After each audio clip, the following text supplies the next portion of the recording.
Bismillahirrahmanirrahim. Assalamualaikum warahmatullahi wabarakatuh. Alhamdulillahi wa syukurillah. Wa sallallahu ta'ala wa baraka ala nabina Muhammadin wa ala alihi wa sahbihi wa mawalah. Kembali kita menyambung obrolan ringan kita tentang keadilan dalam Islam. Dan sebelum memasuki tema itu, perkenankan saya menyampaikan sesuatu yang barangkali secara tidak langsung juga ada hubungannya dengan keadilan. Ada beberapa kesalahpahaman dari teman-teman bahwa ketika saya pribadi terlibat dalam kerja-kerja dialog antar agama atau interfaith dialogue, maka biasanya diartikan bahwa komitmen kepada keislaman, keimanan, dan perjuangan dakwah dan keislaman kita tidak lagi menjadi perhatian. Atau komitmen membela kebenaran dan keadilan yang tentunya kita anggap menjadi hak universal, termasuk hak kita sebagai umat Islam, tidak lagi terlalu diperhatikan. Saya kira pandangan seperti ini keliru, karena sesungguhnya keterlibatan saya dalam kerja-kerja dialog antar agama adalah bahagian dari komitmen untuk memperjuangkan kebenaran dan keadilan. Ketika kebenaran dan keadilan cenderung kemudian dikorbankan di dalam proses dialog antar agama itu, maka saya merasa bahwa tujuan daripada dialog itu telah menyeleweng.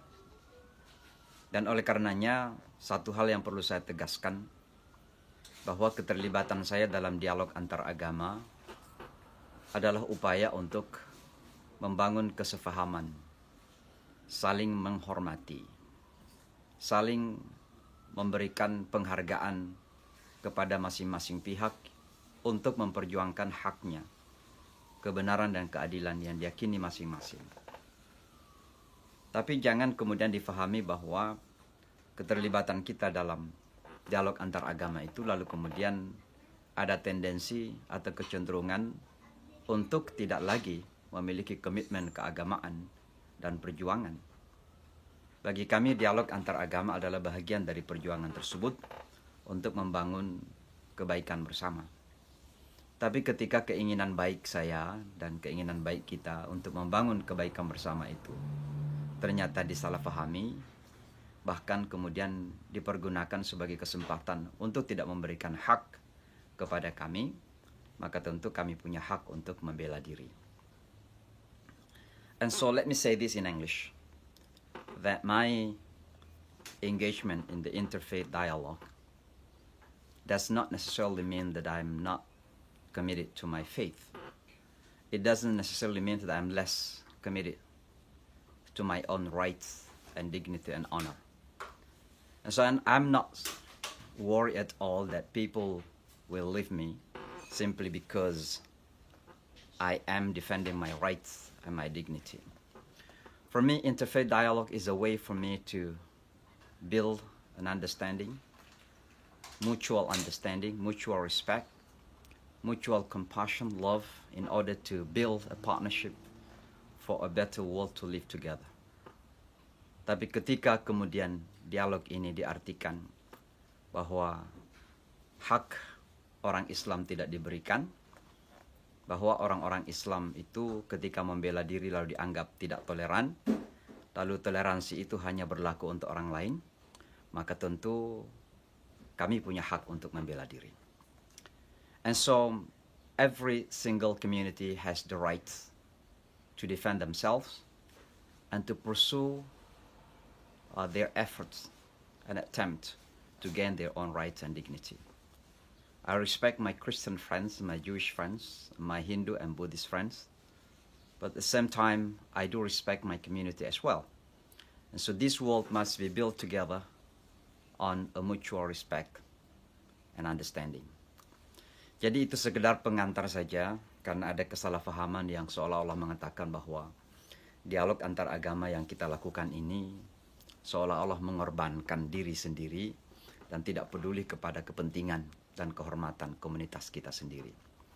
Bagi kami, dialog antar agama adalah proses untuk membangun sekali lagi mutual understanding, saling memahami, saling menghormati, saling membangun rasa solidaritas untuk bisa bekerja sama demi kebaikan bersama. Karena saya yakin bahwa secara sosial, walaupun secara teologis kita sangat berbeda dengan teman-teman agama lain, tapi secara sosial kita punya kepentingan yang sama. Kita orang Islam ingin damai, teman-teman Kristiani juga ingin damai. Kita orang Islam ingin mendapat ketentraman hidup. Saya yakin teman-teman Kristiani juga demikian. Kita orang Islam ingin kemakmuran dan keadilan. Saya yakin juga Kristen, Buddha, Hindu semua juga ingin kemakmuran dan keadilan. Maka dalam hal seperti inilah kita harus membangun kerjasama dan dialog. Tapi bukan berarti kemudian kepentingan tersebut hanya berpihak kepada orang tertentu. Sehingga mohon maaf kerap kali ketika saya membela orang lain, membela teman-teman dari kelompok lain yang terzalimi, dan itu kewajiban saya sebagai seorang muslim, bahwa di mana saja kezaliman terjadi, pasti saya akan melawan, dan di mana saja keadilan itu berpihak, saya akan dukung. Dan itu adalah prinsip kebenaran dan keadilan. Ada teman-teman yang kemudian salah faham bahwa ketika kita berdialog, berinteraksi dalam dialog antar agama, lalu kemudian hanya kita cenderung membela orang lain. Saya kira masanya kita harus berani juga mengatakan bahwa membela diri kita sendiri, membela umat kita sendiri, kalau memang itu berdasar kepada kebenaran dan keadilan, maka itu sesungguhnya adalah sesuatu yang harus kita lakukan. Maka ini perlu saya tegaskan supaya jangan salah faham. Jangan keliru dan menganggap bahwa keterlibatan saya dalam dialog antar agama tidak peduli lagi bagi kepentingan umat Islam ini sendiri. Teman-teman semua, kita lanjutkan diskusi kita, dialog kita tentang keadilan dalam Islam. Kemarin kita sudah menyebutkan bahwa keadilan dalam Islam itu sesungguhnya berkaitan dengan seluruh elemen kehidupan kita. Jadi keadilan dalam hal keimanan, ketauhidan, keadilan kepada Rasulullah SAW, keadilan kepada Al-Quran, keadilan kepada diri sendiri, adil pada diri sendiri, adil pada keluarga, adil pada fellow Muslims, teman-teman, saudara-saudara kita seiman dan seislam, dan juga adil kepada seluruh umat manusia, bahkan adil kepada lingkungan hidup, termasuk hewan dan tumbuh-tumbuhan. Maka dalam Islam itu keadilan bersifat komprehensif. Kemarin juga telah kita mendiskusikan sedikit tentang bagaimana seharusnya kita adil kepada pencipta kita. Bahwa Tuhan adalah pencipta kita, Allah Subhanahu wa Ta'ala menciptakan alam semesta dengan segala isinya. Kasih sayang Allah, cintanya kepada kita semua tiada batas dan tidak terkondisikan apapun, unconditional sifatnya. Allah adalah pemberi segala fasilitas hidup kepada kita. Allah yang memberikan segala kemudahan dan sekaligus juga mendidik kita terkadang dengan tantangan-tantangan yang ada. Allah yang menjadikan hidup kita dinamis, maka terkadang diberikan kemudahan, tapi di satu sisi juga terkadang kita diberikan kesukaran-kesukaran agar kita bisa membangun mentalitas yang kuat. Allah begitu maha luar biasa, Rahmanur Rahim kepada kita semua. Kalau itu adalah realita, apakah adil jika kemudian dalam pengabdian kita mengambil tujuan pengabdian selain kepada Allah?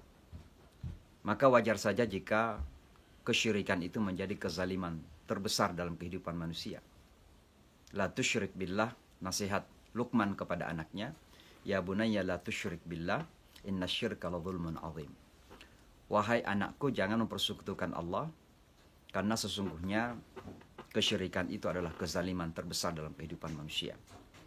Maka keadilan pertama dan terutama dalam hidup kita adalah harus mampu dan bisa menegakkan keadilan kepada Sang Pencipta kita. Ini yang pertama. Manusia banyak gagal dalam kehidupannya karena gagal menegakkan keadilan kepada Pencipta. Arogansi dan sikap Superman atau Superwoman kerap kali terjadi karena manusia tidak sadar akan Pencipta.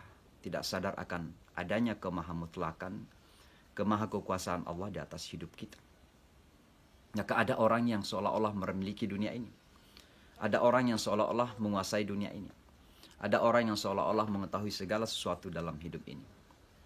Maka ketika Allah menguji kita dengan Corona atau COVID-19 misalnya, saya yakin salah satu hikmah terbesar adalah mengingatkan kita kembali akan proporsi keadilan tersebut.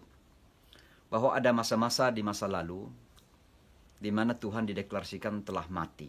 God is dead. Tuhan telah mati. Sebuah bentuk keangkuhan manusia yang luar biasa. Karena kemajuan teknologi dan ilmu pengetahuan, kemampuan membangun dunia ini secara material, secara ekonomi, secara fisik, menjadikan kemudian banyak manusia yang merasa bisa menyelesaikan segala permasalahan hidupnya.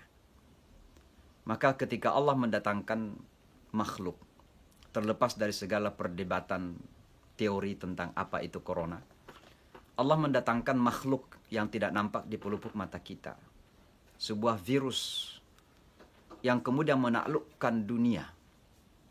Dan bagi kita orang Islam tentu kita mengistilahkan COVID-19 ini adalah sesuatu yang dahsyat. Dalam peperangan saja, masjid-masjid itu tidak pernah ditutup. Tidak pernah dihentikan dari sholat Jumat, dari sholat berjamaah, dalam situasi perang sekalipun. Tapi saat ini, hampir di seluruh dunia, rumah-rumah ibadah ditutup sementara. Menunjukkan bahwa COVID-19 itu begitu dahsyat. Artinya apa? Bahwa pengakuan kehebatan, superioritas, kemampuan, kekuatan, keilmuan yang selama ini diakui oleh manusia, ternyata teruji dengan sebuah ciptaan kecil Allah Subhanahu wa Ta'ala dan menjadikan semua manusia terbingung-bingung apa yang harus dilakukan. Amerika yang dikenal sebagai negara superpower, justru mungkin salah satu hikmatnya menjadi negara yang paling banyak terkorban. Untuk Allah mengingatkan bahwa yang namanya super itu tidak ada pada makhluk. Yang super itu hanya milik Allah Subhanahu wa Ta'ala. Maka yang super power, yang super berilmu, yang super penguasa itu hanya Allah Subhanahu wa Ta'ala. Dan oleh karenanya saya kira memang masanya untuk kita kembali kepada keadilan terhadap pencipta langit dan bumi. Itulah bentuk keadilan yang pertama. Jika manusia tidak adil kepada pencipta, maka manusia akan zalim dalam bentuk ragamnya.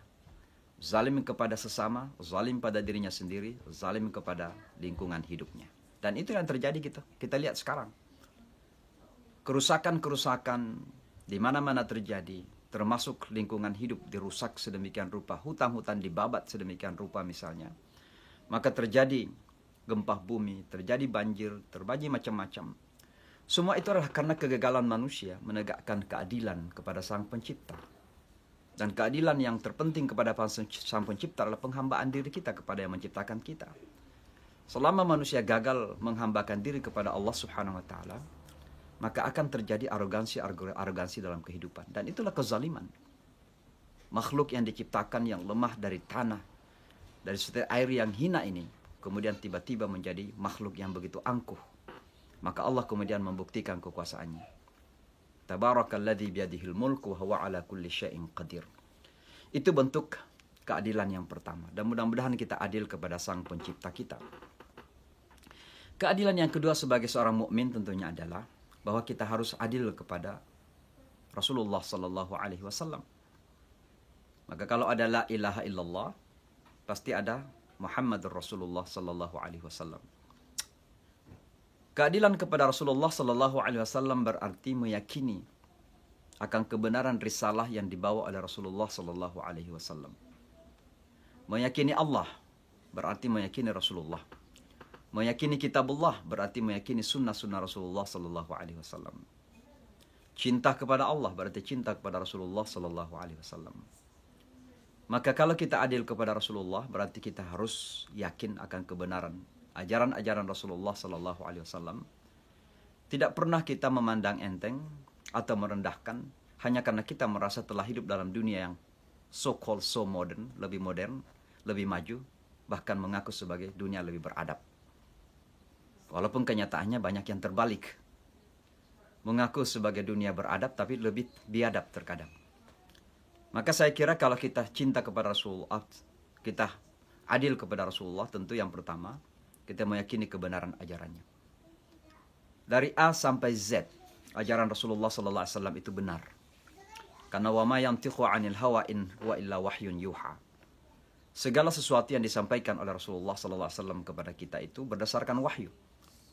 Tidak pernah beliau menyampaikan dalam agama ini sesuatu berdasarkan pertimbangan pribadi beliau sebagai manusia. Tapi illa wahyun yuha. Wahyu yang disampaikan kepada kita. Maka keyakinan kita kepada ajaran beliau adalah tentu relevansinya keyakinan kita pada Al-Quran. Al-imanu bil kitab, bil Quran juga berarti al-iman bis sunnah an-nabawiyah. Maka ingkarus sunnah tidak akan pernah diterima dalam ajaran agama kita. Dan oleh karenanya kita adil kepada Rasulullah SAW. Keadilan tentunya juga menuntut cinta kita kepada Rasulullah SAW. La yu'minu ahadukum hatta akuna ahabba ilaihi min walidihi wa walidihi wan nasi ajma'in. Tidaklah beriman di antara kalian sampai dia cinta kepada saya lebih daripada kepada orang tuanya, kepada anak-anaknya, dan seluruh manusia. Maka cinta kepada Rasulullah itu menjadi prasyarat untuk kita masuk bersama Rasulullah ke dalam syurganya Allah Subhanahu wa Ta'ala. Kita diingatkan seorang sahabat yang pernah datang kepada Rasulullah Sallallahu Alaihi Wasallam dan dia mengatakan, ya Rasulullah, mata sa'ah, wahai Rasulullah, kapan hari kiamat akan terjadi? Rasulullah tentu tidak tahu kapan akan terjadi karena ilmu ghaib biadillah. Ilmu tentang kegaiban itu ada di tangan Allah, kecuali kalau Allah memberi ketahukan Rasulullah SAW. Maka beliau tidak menjawab. Tujuan pertama adalah ingin mendidik bahwa sesungguhnya mencari tahu kapan terjadinya itu tidak terlalu penting. Karena kalau kiamat hari ini terjadi, besok 10 tahun yang akan datang, 100 tahun yang akan datang, itu bukan isu penting. Isu yang terpenting adalah, am I ready or not? Are we ready for that or not? Apakah kita sudah siap atau tidak? Ya. Maka Rasulullah tidak perlu menjawab kapan akan terjadi kiamat itu. Beliau diam. Ditanya kedua kalinya, beliau diam lagi. Ketiga kalinya kemudian beliau berucap dengan ucapan yang kira-kira dalam bentuk pertanyaan. Bukan menjawab pertanyaan orang tersebut, sahabat tersebut. Tapi beliau justru bertanya kembali, famadza a'datta laha? Apa yang Anda telah persiapkan untuk itu? Ya, intinya adalah mengenai kiamat ini bukan kapannya. Hari ini, 10 tahun akan datang, 100 tahun akan datang. Bukan itu masalahnya. Intinya adalah, are you ready or not? Sudah siap atau tidak? Maka sahabat ini mengatakan, ya Rasulullah, tidak banyak. Saya puasanya ya average, rata-rata saja. Salatnya juga rata-rata biasa, 5 waktu. Kadang-kadang juga ada salat sunnah, kadang juga tidak. Ya, kebaikan-kebaikan yang saya lakukan tidak banyak ya Rasulullah. Itu kira-kira bahasa yang beliau sampaikan. Ini ekspresi saya. Lalu beliau mengatakan, ghaira anni uhibbullah wa rasulahu. Tapi ya Rasulullah, saya mencintai Allah dan Rasulnya. Cinta kepada Allah dan cinta kepada Rasulullah SAW. Apa kata Rasulullah SAW? Anta ma'aman ahbabta yawmal qiyamah. Kamu akan bersama dengan siapa yang engkau cintai pada hari kiamat nanti. Artinya apa? Salah satu bentuk keadilan kita kepada Rasulullah adalah membangun cinta kepada Rasulullah SAW. Tentu membangun cinta kepada Rasulullah ini salah satu diantaranya adalah ikut kepada sunnah-sunnahnya. Hanya saja kita seringkali salah kaprah dalam memahami sunnah ini. Kita memahami sunnah itu terkadang kepada masalah-masalah lahiriah Rasulullah SAW. Ya, kalau mau silahkan saja. Apakah mau memiliki janggut seperti janggut Rasulullah? Walaupun kalau orang Indonesia saya yakin banyak yang tidak sunnah kalau demikian. Karena saya sudah berusaha memelihara janggut, tapi janggut saya cuma ini saja. Sementara janggut Rasulullah itu panjang. Kalau begitu saya kurang sunnah dong. Ya. Ada juga yang merasa ikut kepada sunnah karena pakaian. Ya silakan saja, alhamdulillah. Silakan punya niat, mudah-mudahan Allah memberikan pahala kepada Anda dengan niat yang baik itu.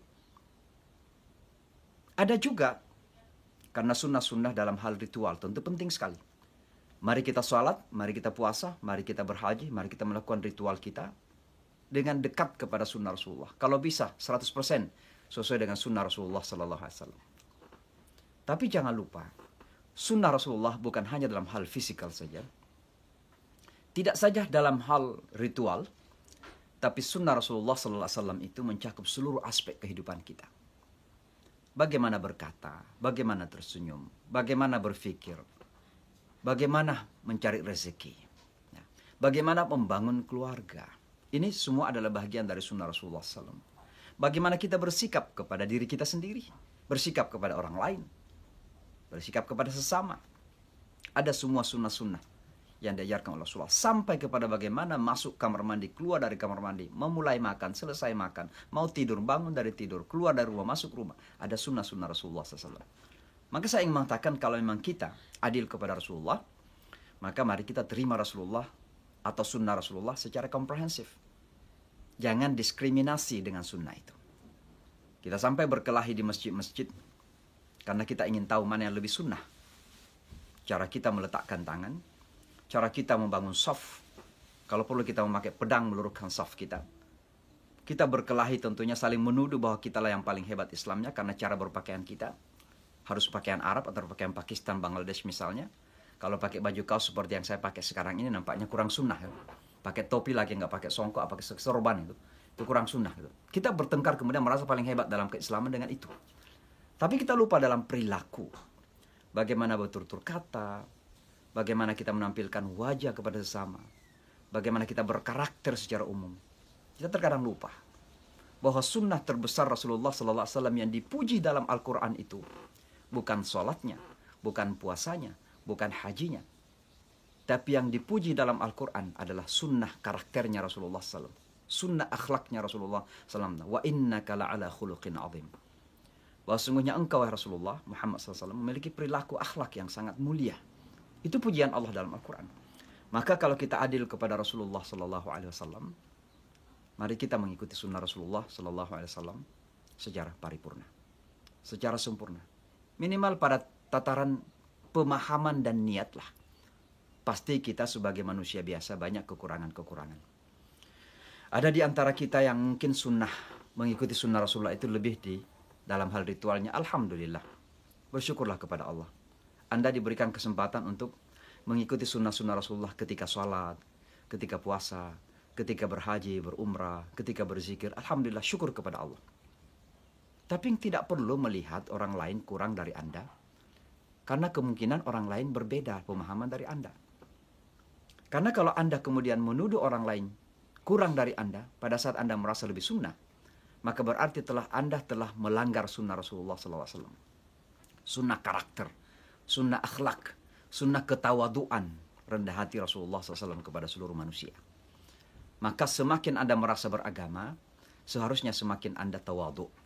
Karena itu adalah sunnah Rasulullah SAW. Jangan menjadi paradoks. Semakin merasa beragama, semakin ada rasa keangkuhan dan arogansi. Dan kecenderungan melihat orang lain kurang dari kita. La tuzakku anfusakum. Maka sekali lagi kita harus adil kepada Rasulullah SAW dalam hal mengikuti sunnah-sunnah Rasulullah SAW.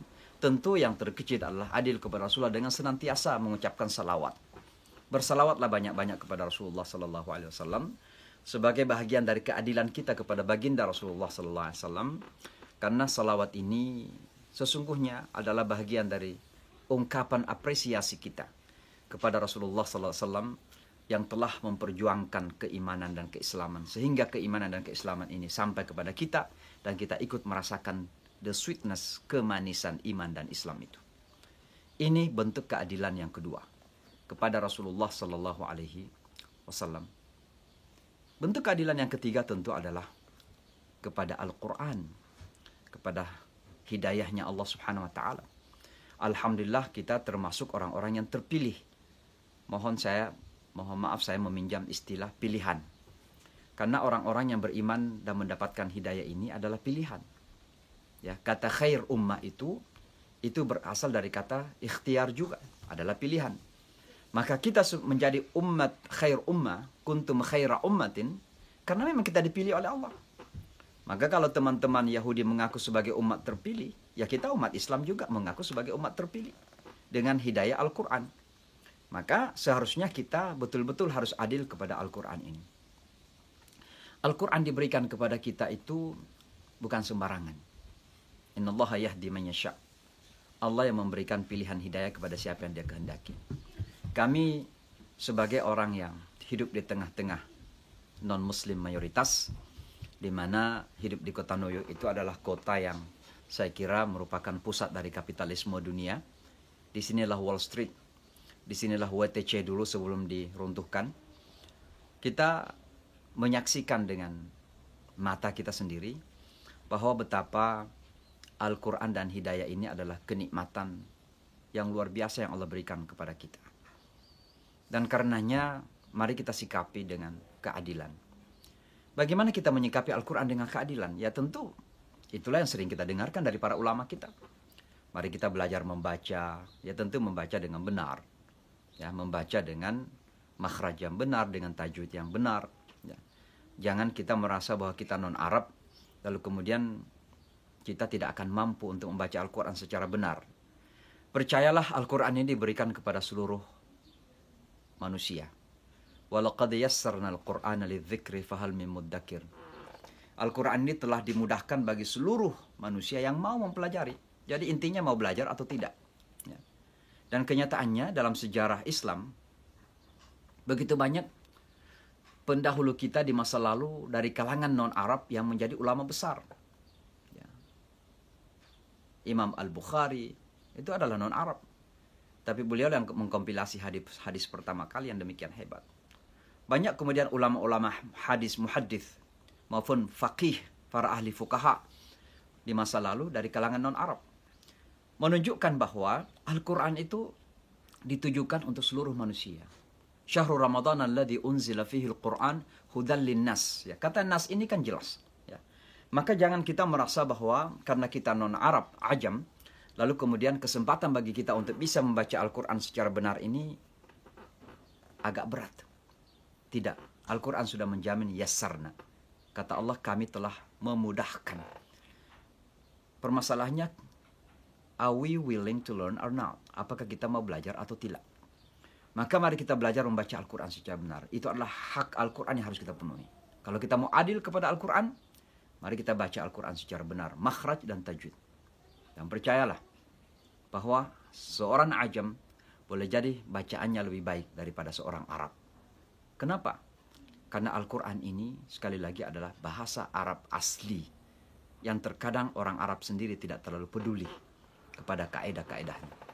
Maka jangan menyangka bahwa bahasa Arab di pinggir-pinggir jalan itu adalah bahasa Al-Quran. Bahasa Arab yang asli itu ada pada bahasa Al-Quran. Dan kita semuanya bisa menguasainya itu dengan izin Allah Subhanahu wa taala. Itu yang pertama. Tentu yang kedua adalah memahaminya. Al-Quran ini harus kita pahami. Ya. Kenapa? Karena Al-Quran ini adalah, kalau saya mengistilahkan itu adalah petah dalam perjalanan hidup kita ini. Hidup kita adalah perjalanan. Ini adalah journey, trip, traveling. We are traveling basically. Kita sedang berjalan gitu. Berjalan dari satu titik poin menuju kepada titik poin yang sama. Dan dalam perjalanan kita ini, kalau kita tidak memiliki peta, maka pasti kita akan tersesat. Maka harus kita pahami peta itu. Sangat disayangkan bahwa kalau kita membaca Al-Quran, kemudian dalam benak kita adalah mengumpulkan begitu banyak ya pahala-pahala. Saya tidak mengatakan salah, tapi sangat disayangkan. Karena pahala ini memang kita perlukan untuk mendapatkan kasih sayangnya Allah, rahmatnya Allah Subhanahu wa taala, untuk masuk ke dalam surganya. Tapi sangat disayangkan bahwa pahala ini tentu tidak akan kita dapatkan kalau Al-Quran itu sendiri tidak menjadi petunjuk dalam hidup kita, karena kita tidak faham apa itu Al-Quran. Maka kerap kali saya kemudian mengistilahkan orang yang membaca Al-Quran tapi tidak faham itu seperti seorang turis. Dia datang ke kota New York, lalu dia kemudian menyewa mobil. Dia di kota New York menyewa mobil, tapi dia tidak faham peta New York ini. Nah, di mobil itu ada peta, ada map. Dia buka mapnya, petanya, ya. Tapi dia nggak paham bahasa Inggris. Tidak paham bahasa Inggris. Hanya dia memperhatikan gitu, pura-pura tahu gitu. Lalu kemudian dia memulai menyetir mobil sewaan itu. Apa yang terjadi? Tadinya dia mau ke Brooklyn, tapi karena dia tidak paham peta, Dia kemudian tiba-tiba berujung di Bronx, di Harlem. Padahal dia mau ke Brooklyn. Kenapa? Karena dia nggak tahu peta. Peta dia di tangannya, dia pura-pura baca tapi nggak paham. Nah kira-kira begitu banyak orang Islam sekarang ini membaca Al-Quran tapi tidak paham. Maka kalau kita mau adil kepada Al-Quran, kita harus memahami Al-Quran ini. Apa sih isi Al-Quran itu? Itu yang kedua ya, kita harus paham. Nah tentu yang ketiga, kita harus melaksanakan. Kita paham pun peta kehidupan kita, tetapi kalau kita tidak taat dengan aturan-aturan atau arahan-arahan peta itu, maka berarti kita akan tersesat. Ya. Maka mari kita laksanakan hal-hal yang kita sudah pahami dari Al-Quran. Itu bentuk keadilan kita kepada Al-Quran. Nah tentu yang terakhir, kalau kita adil kepada Al-Quran ini, maka tentu kita akan dakwah, menegakkan sebenarnya dakwah tu ilaih. Kita mengajak orang kepada Al-Quran ini. Teman-teman semua tentu mengajak ini bukan mengislamkan. Karena sekali lagi saya ingin tegaskan, dalam istilah dakwah kita itu bukan mengislamkan. Kita tidak akan pernah mengislamkan siapa-siapa. Seperti Rasulullah tidak mampu mengislamkan pamannya. Seperti Nuh tidak mampu mengislamkan anaknya. Seperti Ibrahim tidak mampu mengislamkan ayahnya sendiri. Maka dakwah itu adalah menyampaikan. Tapi yang terpenting, menyampaikan dalam bentuk menampakkan. Maka mari kita implementasikan, kita praktekkan Al-Quran, dan kita tampakkan di hadapan mata manusia, bahwa dengan beral-Quran itu, kita menjadi manusia-manusia yang lebih baik. Dan itulah bentuk dakwah yang terbaik. Dakwah dengan ketauladanan. Maka sekali lagi, kewajiban kita adalah mendakwahkan Al-Quran. Tapi bukan berarti dalam bentuk hanya ceramah-ceramah retorika yang tinggi, ceramah di hadapan puluhan ribu orang, bahkan sejuta umat, bukan itu. Dakwah dengan ceramah itu hanya sekitar 10-15, mungkin maksimum 20% dari seluruh tatanan dakwah yang kita lakukan. Dakwah terbesar itu ada pada praktek, ada pada perilaku, ada pada ketauladanan kita, kepada akhlakul karimah kita kepada manusia. Maka mari kita tampilkan Al-Quran itu. Rasulullah SAW adalah Al-Quran yang berjalan. Ketika Aisyah ditanya, apa akhlak Rasulullah SAW? Beliau mengatakan, kana khuluquhul Quran. Bahwa akhlak Rasulullah itu adalah Al-Quran. Maka kalau kita adil kepada Al-Quran, mari kita mendakwakan Al-Quran dalam bentuk mempraktekkan Al-Quran, dan kita menampakkan praktek Al-Quran kita itu kepada seluruh umat manusia. Maka kita telah menjadi pusat perhatian. Pusat di mana manusia menyaksikan akan keindahan Al-Quran lewat perilaku dan karakter kita. Tentu perilaku dan karakter yang saya maksud bukan hanya perilaku pribadi, bukan hanya akhlak dalam bentuk pribadi saja, tapi juga secara kolektif. Maka Indonesia misalnya sebagai bangsa Muslim terbesar dunia, harusnya Indonesia sebagai bangsa, sebagai kolektif, ya, satu kemasyarakatan, harus mampu membangun ketauladanan. Tauladan dalam bidang perekonomian, tauladan dalam bidang politik, tauladan dalam kehidupan sosialnya, tauladan dalam keteraturan di jalan misalnya, kebersihan, ya, kedisiplinan, ya, etos kerja, keinginan belajar, kemampuan kita mengeksplorasi sesuatu yang baru untuk membangun dunia dan peradaban ini. Itu adalah bagian daripada dakwah. Maka jangan kita menyangka bahwa Indonesia dijadikan sebagai negara Muslim terbesar dunia hanya sekedar begitu saja. Orang Islam di Indonesia harus sadar bahwa itu adalah tanggung jawab dari Allah Subhanahu wa Ta'ala. Ada amanah besar di atas pundak kita untuk kita menampilkan ketauladanan kebangsaan kita dan keislaman kita kepada dunia. Dan oleh karenanya sekali lagi, kalau kita adil kepada Al-Quran, mari kita jadikan Al-Quran ini sebagai petunjuk hidup kenegaraan, kebangsaan, sekaligus menjadi tauladan di dalam hidup kebangsaan dan publik kenegaraan kita. Itu adalah bahagian dari keadilan kita kepada Al-Quran. Maka saya kira cukup itu dulu. Pada hari ini saya hanya berbicara tentang keadilan kita kepada Rasulullah SAW dan keadilan kita kepada Al-Quran. So let me end with this once again. Jangan salah memahami sekali lagi tentang keinginan kita membangun dialog, kerjasama antar pemeluk agama. Ada semacam, dan ini yang menjadikan saya cukup sedih juga, terkadang ada ketidakjujuran bahkan mohon maaf kalau saya memakai kata kemunafikan di dalam menyikapi apa yang disebut dengan universal values. Value atau nilai-nilai universal dalam kehidupan manusia. Dan kalau kita berbicara tentang universal value atau nilai universal, kita berbicara tentang demokrasi, kebebasan, kerukunan, toleransi, penghargaan, penghormatan kepada orang. Ini adalah semua universal value yang kita semua harus perjuangkan. Tapi mohon maaf terkadang kita tidak jujur. Dan ada kemunafikan dalam menyikapi ini. Maksudnya apa? Kalau semua ini berpihak kepada kita, maka kita bangga semuanya. Kalau saya ini kemudian membela kelompok-kelompok tertentu, ya, lalu kemudian saya toleran, gitu, maka saya dianggap orang yang toleran. Tapi ketika saya memperjuangkan hak sendiri sebagai orang Islam, sebagai bagian dari umat Islam, tiba-tiba berbalik itu. Dituduh saya kemudian intoleran. Tidak ada lagi toleransi.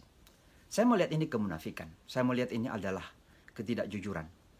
Maka sekali lagi, mari kita jujur, mari kita tegakkan yang namanya nilai-nilai universal itu untuk semua manusia. Saya akan membela hak teman-teman non-muslim. Kalau haknya harus kita bela.